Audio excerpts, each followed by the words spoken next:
Hello. In this quick tip video, I'll show you how I back up patches from my Sequential Take 5 using just free tools. I use the Take 5 a lot, on stage, in the studio, for videos for example, and lately I thought maybe I should back up my patches in case something bad happens. So I'll walk you through how I do it. Here we are on my screen. If you're on a Mac, all you need is a small app called SysEx librarian. For Windows, there is a tool called MIDI-OX. I've linked both in the description below. Then just connect your synth to your computer. In my case, the Take 5 is connected via USB to my Mac. And if the connection works, you'll see your instrument right here in this drop-down menu. Alright, that is all we need on the software side for now. Let's take a closer look at the Take 5 itself. The setup here is just as simple. I'm going to export the first patch from my setlist, Totus Africa. First, I press the global button to open the menu, and then I use the select knob to scroll to parameter 22. Here it is important to make sure the correct connection type is selected. In my case, that's USB. Now we just need to scroll a bit further to dump preset. That is what we use to export individual patches.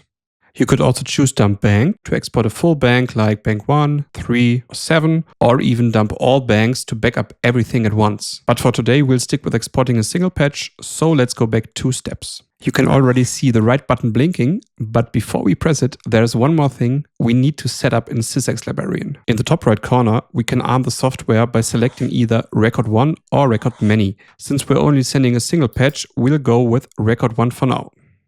And as soon as we press the right button, the patch will be transmitted. And almost instantly, you'll see the file appear in the list on the left side.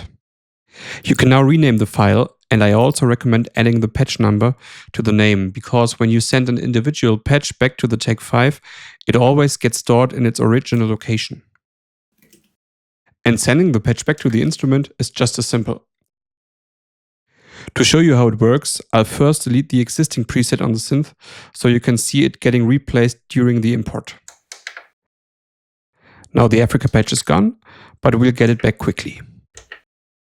All you have to do is double-click the patch from our list and it will start transferring immediately. And just like that, our preset is back, already saved instantly, no need to save it again manually. I hope this was helpful. Feel free to leave a like or drop any questions in the comments. And until then, make more music. Bye.